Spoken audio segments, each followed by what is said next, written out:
Hello guys good morning जय Jagannath welcome to side blogs. तो समस्त को इंग्राजी नववर्षर हार्दिक अभिनंदन।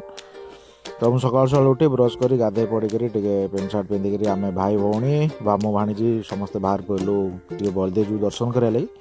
तो आम भी जाकि पहुँचलु अराउंड 11टा साढ़े 11टा पाखापाखि बलदेव मंदिर। तो भिड़ तुम मैंने देखिपे प्रबल रथयात्रा भाया भिड़ भिड़ मैंने भयंकर भिड़ लाइन रहा पड़ो लाइन रही आम नना को कहलु नना मुझे नहीं खचारे दर्शन करदे हो पारा ना। तो आमको लाइन रहीकि आम जाऊ फाइनाली दर्शन कलु भगवान बलदेव तो दर्शन कर सारापर आम टे अभड़ा प्रसाद पाइलु।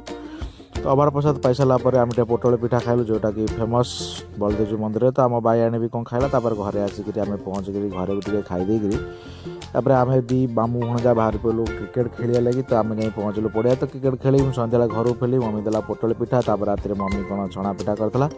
तो पिठा खाईदेर मुझे शोपड़ी भिडियो भल लाइक शेयर सब्सक्राइब कर।